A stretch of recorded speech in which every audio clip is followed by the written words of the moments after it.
జోష్నకి తెలియకుండా అమెరికా ఆసుపత్రిలో దీప సుమిత్ర సుమిత్రతో పాటు దీప కడుపులో బిడ్డని కూడా కాపాడిన అమెరికా డాక్టర్స్ షాక్లో జోష్న. మరిదంతా ఎలా జరిగిపోతుందో తెలుసుకోవాలనుకుంటే వీడియోనైతే చివరి వరకు మిస్ కాకుండా చూసేయండి. ఇక అన్నయ్య ఆవేశంగా ఉన్నాడు. అన్నయ్య ఏం నిర్ణయం తీసుకుంటాడో ఏంటో అని చెప్పి భయపడుతూ కార్తీక్ దగ్గరికి అయితే వెళతాడు దాసు.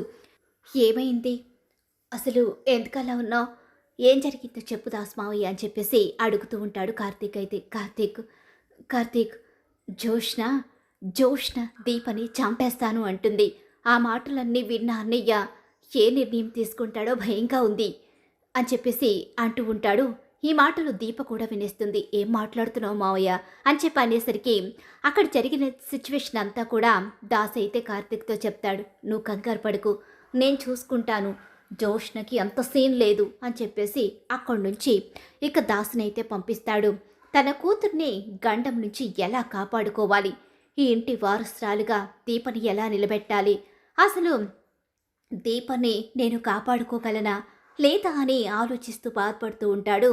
ఈలోగా డాక్టర్ కార్తీక్ దగ్గరకు వచ్చి ఒక్కొక్కరు ఒక్కో రకంగా మాట్లాడుతున్నారు. కార్తీక్, నువ్వు ఈ ఆసుపత్రికి కానీ నాకు కానీ ఎలాంటి రిస్క్ లేకుండా నువ్వే చూసుకోవాలి, నేను ఎక్కువ స్ట్రెస్ తీసుకోలేను అని చెప్పేసి డాక్టర్ అయితే చెప్తూ ఉంటుంది.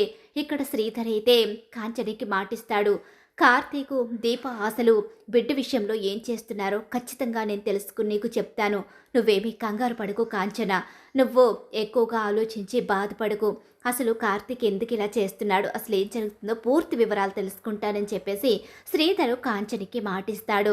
ఇక్కడ చూస్తే సుమిత్ర దగ్గరికి వచ్చిన దశరథ, సుమిత్ర ఏం చేస్తున్నావు, ఏంటండి అలా ఉన్నారేంటి, బాధపడుతున్నారేంటి, ఏం లేదు, నా మనసులో బాధ నీతో చెప్పలేను అని చెప్పి సుమిత్రతో మాట్లాడుతూ ఉంటాడు. అన్నయ్య ఏం చేయబోతున్నాడో, జోష్న అసలు ఏం నిర్ణయం తీసుకుంటుందో ఏంటో, అసలు ఏం జరగబోతుందో ఏమీ అర్థం కావడం లేదు. జోష్నని చూస్తుంటే భయంగా ఉంది. ఇంత మూర్ఖత్వంగా జోష్న ప్రవర్తిస్తూ ఉంటే తన జీవితం ఏమైపోతుందో, తను ఏమైపోతుందో అర్థం కాని అయోమయం పరిస్థితిలో ఉంది అని చెప్పేసి ఇక దాసు అయితే ఆలోచించుకుంటూ కూతురి బ్రతుకు గురించి, దీప జీవితం గురించి, తన దశరథ అన్నయ్య తీసుకోపోయే నిర్ణయం గురించి ఇవన్నీ కూడా చాలా రకాల ఆలోచనలతో బయలుదేరి వెళ్ళిపోతాడు దాసు అయితే. అలా వెళ్ళిపోయిన తర్వాత దశరథ కార్తీక్ దగ్గరికి వస్తాడు. కార్తీక్, మావయ్య ఏం జరుగుతుంది మావయ్య, నువ్వెందుకు ఇంతగా టెన్షన్ పడుతున్నావు, భయపడుతున్నావేంటి అని చెప్పి అంటూ ఉండగానే, భయం కాకపోతే ఇంకేం మిగిలిందిరా నాకు, అక్కడ జోష్న దీపను చంపేస్తాను అంటుంది. తనకి ఆస్తి అలాగే ఇంటి పేరు కనుక దక్కకపోతే తను చనిపోయి దీపని కూడా చంపేస్తాను అంటుంది. మొత్తం మీద నా కూతుర్ని జోష్న బ్రతకనివ్వదు. ఇప్పుడు ఏం చెయ్యాలరా, నేను ఏం చేయాలో అర్థం కాని అయోమయం పరిస్థితిలో పడిపోయాను.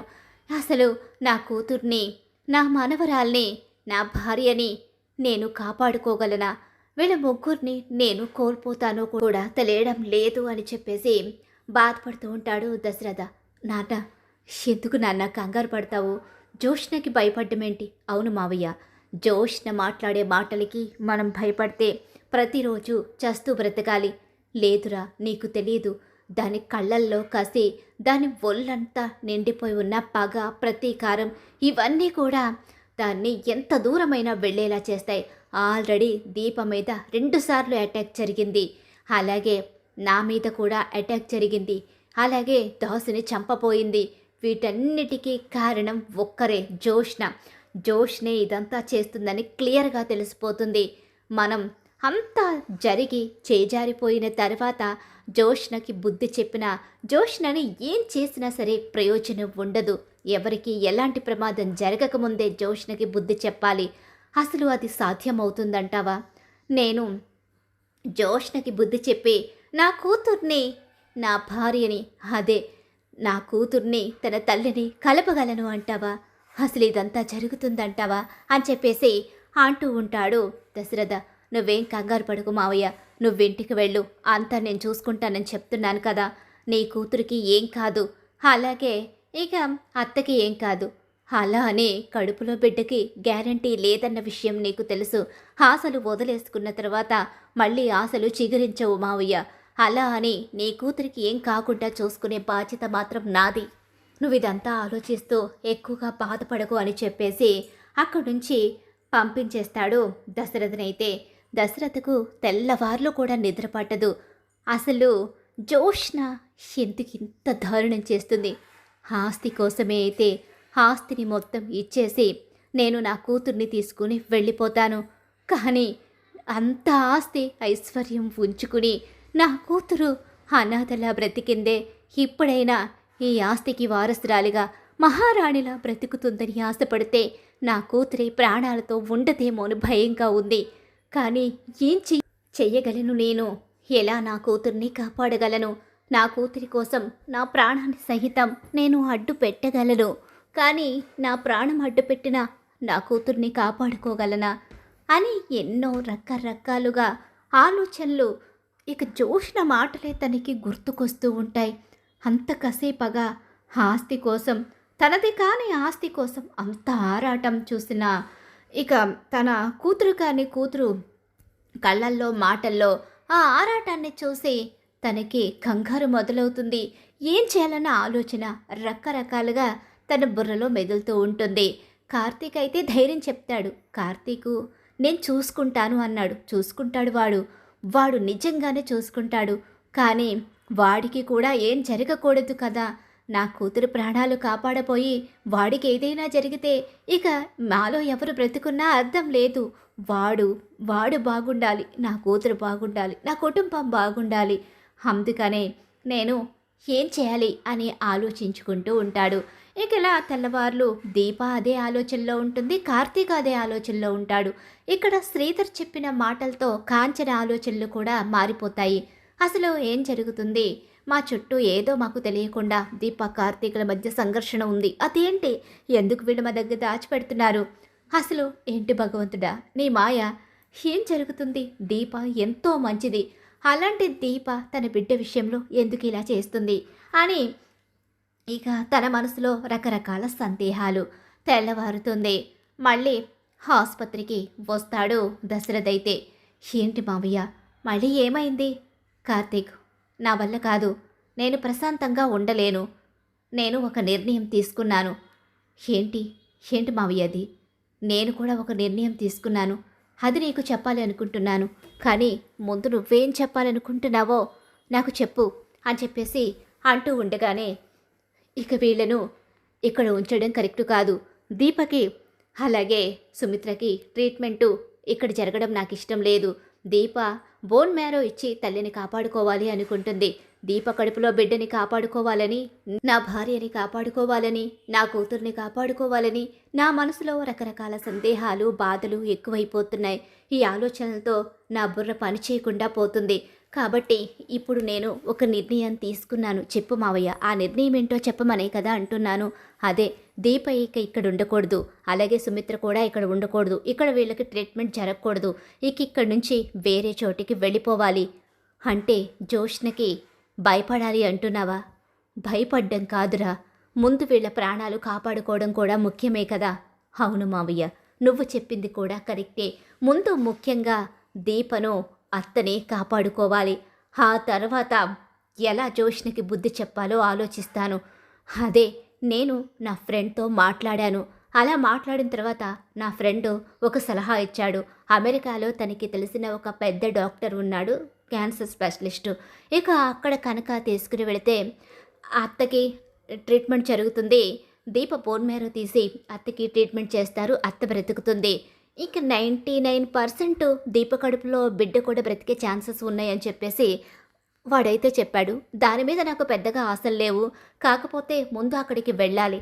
కానీ ఈ విషయం జోష్నకి ఎట్టి పరిస్థితిలో తెలియకూడదు. దీప ఆసుపత్రిలో ఉన్నట్టే తెలియాలి. అలాగే ఇక అత్త గురించి కూడా ఎట్టి పరిస్థితిలోని బయటపడకూడదు. అసలు జోష్నకి వీళ్ళిద్దరూ ఊరు దేశం దాటుతున్న విషయం తెలియకూడదు. ఇదంతా జోష్నకి తెలియకుండా ఉండాలంటే ఏం చేయాలి? జోష్నని అసలు ఇంట్లో లేకుండా ఎలా చేయగలం? ఇదంతా జరగాలి అంటే ఇంట్లో అందరికీ చెప్పాలి.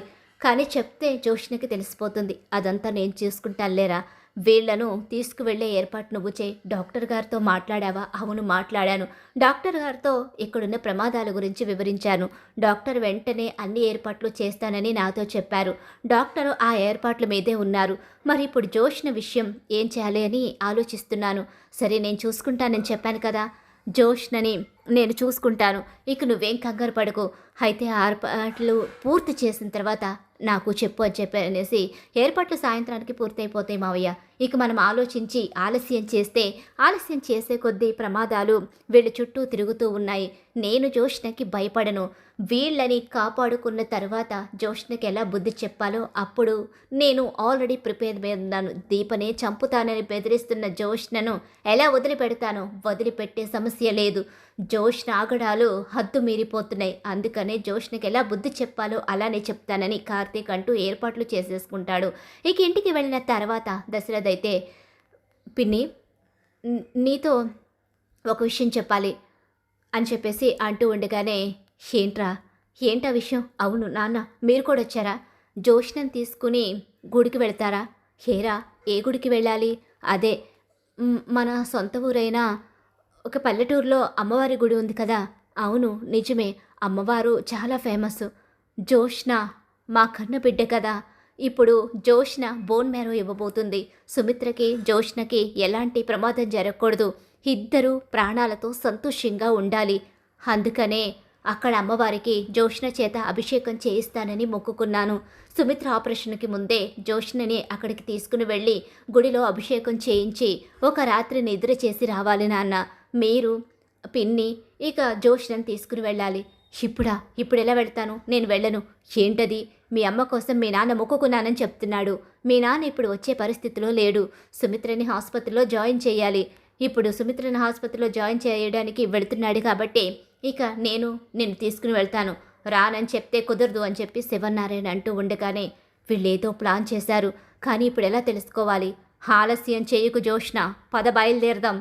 మళ్ళీ రేపు ఉదయానికల్లా ఇక్కడ ఉండాలి. రేపు ఉదయం అభిషేకం అయిన వెంటనే వచ్చేయాలి. మీ అమ్మకి ఆపరేషన్ జరుగుతుంది కదా అని చెప్పేసి అంటూ ఉంటాడు శివనారాయణ. ఇక ఈలోగా సరే అని చెప్పేసి అసలు ఏం జరుగుతుందో తెలుసుకోవాలి. ఇక నాతో పాటు ఇప్పుడు గ్రాని కూడా వచ్చేస్తుంది. ఇప్పుడు ఎలా తెలుసుకుంటాను? కానీ వదిలిపెట్టను, ఎవ్వరిని వదిలిపెట్టను. నేను వచ్చేసరికి ఏదైనా నాకు వ్యతిరేకంగా జరిగితే అందరినీ చంపేస్తాను అని చెప్పి అనుకుంటూ తన తాతయ్య కూడా బయలుదేరుతుంది. ఇక జోష్నైతే ఇక్కడ ఆల్రెడీ ఏర్పాట్లన్నీ చేసేసుకుంటారు కాబట్టి ఇక దశరథ, సుమిత్ర అలాగే దీపా, కార్తీక్ నలుగురు కూడా అమెరికా బయలుదేరిపోతారు. ఏ విషయాన్ని దీప బోన్ మ్యారో ఇవ్వబోతుంది అన్న విషయం చెప్పకుండానే ప్రస్తుతానికి అమెరికాలోనే ట్రీట్మెంట్ అనేది కొనసాగబోతుంది. దీప కడుపులో బిడ్డని కాపాడుకోవాలి అంటే అక్కడికి వెళ్ళాలి అని చెప్పేసి ఇక తన తల్లికి ఏవో 2 మాటలు చెప్పి, మావయ్య నేను ఇక అక్కడికి వెళుతున్నాం. మావయ్య నేను దీప కోసం వెళితే ఇక్కడ అత్త ఒంటరిగా ఉండడం కరెక్ట్ కాదు. అందుకే అత్తని కూడా అక్కడే ట్రీట్మెంట్ చేయిద్దామని అనుకుంటున్నాం. ఇక 2 రోజుల్లో జోష్న కూడా అక్కడికి వచ్చేస్తుంది. ఇప్పుడు జోష్నకి ఈ విషయాలేమీ కూడా మీరు ఫోన్ చేసి చెప్పొద్దు, అలాగే మీరు అడగొద్దు అని చెప్పేసి అక్కడ తల్లికి తండ్రికి ఏదో రకంగా నచ్చ చెప్పుకొని శ్రీధర్ వస్తానన్నా సరే వద్దని చెప్పేసి వీళ్ళకి అమెరికా బయలుదేరిపోతారు. అలా అమెరికా వెళ్ళి అమెరికా ఆసుపత్రిలో జాయిన్ చేస్తారు. జాయిన్ చేసిన తర్వాత ఇక ట్రీట్మెంట్ అనేది మొదలైపోతుంది. కార్తీక్లో తెలియని బాధ, ఇక దుఃఖం తను ఆపుకోలేకపోతూ ఉంటాడు. ఎందుకంటే దీప కడుపులో బిడ్డ చనిపోతుంది. ఇక ఎప్పటికీ పిల్లలు పుట్టే అవకాశం కూడా లేదు. తన తల్లికి మాయ చేసి అక్కడ చెప్పు వచ్చాడు బిడ్డని కాపాడుకుంటానని. ఇక బిడ్డని కాపాడలేకుండా తన తల్లి ముందు బిడ్డ లేకుండా ఎలా నిలబడాలో తెలియని పరిస్థితి. తను ఎంతో బాధపడుతుండగా, కార్తీక్ ఇదంతా నా వల్లే కదరా, నా కన్న కూతురు బిడ్డని కోల్పోతుంది. నువ్వు జీవితంలో తండ్రివి కాలేవు. నీకంటూ బిడ్డ లేకుండా చేసింది నేనేరా, నన్ను క్షమించరా. నిజంగా నేను నీ జీవితంలో దురదృష్టాన్నిరా. నీ మేనమామ అంటే నీ మేలు కోరేవాడై ఉండాలి, కానీ నీ బిడ్డని మింగేసేవాడిలా నేను ఈరోజు నీ ముందు నిస్సహాయుల్లా నిలబడ్డాను. మావయ్య ఎందుకు కంగారు పడతావు? ఎందుకు నిన్ను నువ్వు నిందించుకుంటావు? నువ్వు ఎప్పుడూ మా మేలు కోరుతూనే వచ్చావు. మమ్మల్ని ఎప్పుడూ ప్రాణానికి ప్రాణంగా చూస్తూ వచ్చావు. కానీ ఇప్పుడు అత్త ప్రాణాలు కళ్ళ ముందు పోతూ ఉంటే నువ్వు ఎలా తట్టుకోగలవు? అక్కడికి నువ్వు వద్దంటూనే ఉన్నావు. మేమే కదా ఇంతగా మిమ్మల్ని ఒప్పించింది. బాధ అనేది ఉండదు అని నేను అనను. బాధ ఉంది. కాకపోతే అత్తలో నా బిడ్డని చూసుకుంటాను, నువ్వేమీ కంగారు పడకని చెప్పేసి అక్కడ కార్తీక్ అయితే చెప్తూ ఉంటాడు. ఇలా చెప్తూ ఉండగానే ఈలోగా ట్రీట్మెంట్ అనేది జరుగుతుంది. బోన్ మ్యారో జరుగుతుంది. ఆపరేషన్ అయిపోతుంది. ఇక అలా ఆపరేషన్ అయిపోయిన తర్వాత డాక్టర్స్ బయటకు వస్తారు. డాక్టర్ ఎలా ఉంది ఇప్పుడు? ఇప్పుడు వాళ్ళిద్దరు కండిషన్ ఎలా ఉందని చెప్పేసి ఇక కార్తీక్ బాగా చదువుకుంటాడు కదా, పైగా కార్తీక్ ఫ్రెండే ఈ సలహా ఇచ్చింది. ఆ ఫ్రెండే అక్కడ ఆసుపత్రిలో డాక్టర్ కూడా. ఇక ఇలా ఇవ్వడంతో అతను బయటకు వస్తాడు. మిగిలిన డాక్టర్స్ కూడా వస్తారు. ఎలా ఉంది ఏంటని చెప్పి గబగబా లోపలికి వెళ్ళి చూడొచ్చు అని చెప్పి లోపలికి వెళతారు. ఇద్దరు కూడా ఉంటారు. అలా వెళ్ళిన తర్వాత ఇక ఆపరేషన్ అయితే పూర్తయిపోయిందండి. ఇక సుమిత్ర గారికి ఎలాంటి ప్రమాదం లేదు. ఆవిడ ప్రాణాలతో బయటపడ్డారు. మరి దీప అని చెప్పేసి దశరథ అడుగుతూ ఉంటాడు. దీప గారు కూడా క్షేమంగా ఉన్నారు. మరో గుడ్ న్యూస్ రా కార్తీక్. ఏంటది? అదే నీ బిడ్డ చనిపోలేదురా. మీ భార్య కడుపులో నీ బిడ్డ క్షేమంగా ఉంది. ఏంటి? ఏం మాట్లాడుతున్నారు మీరు? చెప్పేది నిజమేనా? అవును నిజమే. బేబీ చనిపోలేదు. బేబీ చనిపోకుండానే బోన్ మ్యారో తీయడం అయితే జరిగింది. ఇక్కడ ఉన్న అత్యాధునిక పరికరాల కారణంగా ఇక మేం చేసిన ట్రీట్మెంట్ ద్వారాగా చాలా జాగ్రత్తగా బేబీకి ఏం జరగకుండా బోన్ మ్యారో తీసి ఇక సుమిత్ర గారిని కాపాడి బేబీని క్షేమంగా ఉండేలా చేశామని చెప్పేసరికి ఇక చాలా హ్యాపీగా ఫీల్ అవుతారు దశరథ, కార్తీక్ ఇద్దరు కూడా. అలా అమెరికాలో అక్కడ ట్రీట్మెంట్ జరిగి తల్లిని కాపాడుకుంటుంది. తల్లిని కాపాడుకుంది. సుమిత్రకి బోన్ మ్యారో ఇచ్చింది కూడా తన దీప. అలాగే తన కన్న కూతురు అన్న నిజం సుమిత్రకి తెలిసిపోతుంది. ఎప్పుడైతే అమెరికా వెళ్ళి ఇదంతా ప్రాసెస్ పూర్తయిపోయి తనకి స్పృహ వస్తుందో ఆ సమయంలో ఇక చాలా బాధపడుతుంది. కూతుర్ని చూసుకుని తన ఇంటికి జరిగిన, తన కూతురికి జరిగిన అన్యాయం తలుచుకుని, ఇప్పుడే నువ్వు కోలుకుంటున్నావు, ఇప్పటికి బాధపడడం కరెక్ట్ కాదు, ఇక నుంచి మనకు అన్ని మంచి రోజులే అని చెప్పేసి ఇక జోష్న అంటూ నేను చూస్తాను, జోష్న గురించి ఇక ఎవ్వరూ భయపడాల్సిన పని లేదు అని చెప్పేసి కార్తీక్ చెప్తాడు. అక్కడ నాన్న చూసుకుంటాడు లేరా అని చెప్పేసి అనేసరికి ఏం చెప్తున్నావు మావయ్య? అవును, నాన్నకి నేను నిజం చెప్పే జోష్నని గుడికి తీసుకువెళ్ళమని చెప్పాను అని చెప్పనేసరికి ఇక ఒకసారి షాక్ అవుతాడు. ఇక్కడ గుడికి వెళ్ళి వచ్చిన తర్వాత ఇక డాక్టర్ దగ్గరికి వెళ్ళాలని చెప్పేసి వెళ్ళబోతూ ఉండగానే, ఎక్కడికి నువ్వు వెళ్ళేది? వెళ్ళవలసిన అవసరం లేదు. వాళ్ళు ఇక్కడ లేరు. వాళ్ళు అమెరికాలో ఉన్నారు. అక్కడే ట్రీట్మెంట్ జరిగింది. దీప క్షేమం, దీప కడుపులో బిడ్డ క్షేమం, నా కోడలు క్షేమం. ఎవరిని చంపేద్దాం అనుకుంటున్నావు? ఎక్కడికి వెళ్ళాలి అనుకుంటున్నావు? ఇక నువ్వు వెళ్ళవలసింది అక్కడికి కాదు, జైలుకి. ఇక నుంచి నువ్వు ఉండవలసింది కూడా జైల్లోనే. ఇప్పుడు ఎవరిని చంపుతావో నేను చూస్తాను. నా మనవరాల్ని నాకు దూరం చేసిన ఈ పారిజాతాన్ని నిన్ను వదిలిపెట్టే ప్రసక్తే లేదు. మీ ఇద్దరిని ఇక నేను ఎక్కడికి పంపించాలో అక్కడికే పంపిస్తున్నాను అని చెప్పి పోలీసుల్ని పిలిపించి అక్కడ పారిజాతాన్ని, జోష్నని ఇద్దరిని పోలీసులకు పట్టిస్తాడు. నా కొడుకు అన్ని నిజాలు చెప్పిన తర్వాతే ఇక నా కోడల్ని తీసుకుని, నా మనవరాల్ని తీసుకుని అమెరికా బయలుదేరాడు. నా మనవరాల్ని చంపేస్తానని నువ్వు అన్నావు కాబట్టి నీకు భయపడి వెళ్ళలేదు వాడు. కాకపోతే ముందు ప్రాణాలు కాపాడుకున్న తర్వాత నీకు బుద్ధి చెప్పి వాడేంటో నీకు తెలిసేలా చెయ్యాలి అనుకున్నాడు నా కొడుకు. అలాగే నా మనవడు ఇద్దరూ కూడా.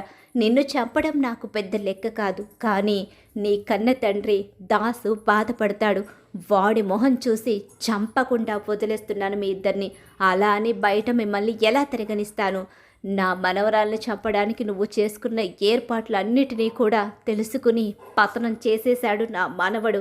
ఇక నుంచి నువ్వు అక్కడ ఊచలు లెక్క పెట్టుకుంటా, నీ గ్రానీని చూసుకుంటా హ్యాపీగా బ్రతకొచ్చు. నీ పొగరు అణిగిన రోజు, నీ ఆశ చచ్చిన రోజు నేనే వచ్చి నిన్ను బయటికి తీసుకొస్తాను. అంతవరకు నువ్వు అక్కడే ఉంటావు. ఇక ఇంత తప్పు చేసి నా కుటుంబాన్ని, నా మనవరాల్ని ఇక ఈ పరిస్థితికి తీసుకొచ్చిన పారిజాతం మాత్రం జీవితాంతం జైల్లోనే ఉంటుంది అని చెప్పేసి ఊహించని షాక్ అయితే ఇస్తాడు శివనారాయణ. నన్ను క్షమించండి, నేను చేసింది తప్పే, నేను ఆ జైల్లో ఉండలేను అని చెప్పి పారిజాతం బ్రతిమలాడుతూ ఉంటుంది. జరిగిన మోసాన్ని తలుచుకుంటూ పగతో రగిలిపోతూ ఉంటుంది జోష్న అయితే మాత్రం. ఇక అలా ఊహించని షాక్ అయితే వాళ్ళకి ఎదురవుతుంది. మరి ఖచ్చితంగా రాబోయే కథలు ఇలా అయితే జరిగిపోతుంది. దీప అమెరికా నుంచి డైరెక్ట్గా ఆ ఇంటి వారసురాలుగా అడుగు పెట్టబోతుంది. మరి ఇలానే జరగాలి, జోష్న పారిజాతానికి తగిన గుణపాఠం చెప్పాలి అని చెప్పి మీరు కోరుకుంటున్నారా? అయితే వీడియోని తప్పకుండా లైక్ చేసేయండి. మీరిచ్చే ఒక్క లైక్ మాకు సపోర్ట్ అండ్ ఎంకరేజ్మెంట్గా ఉంటుంది.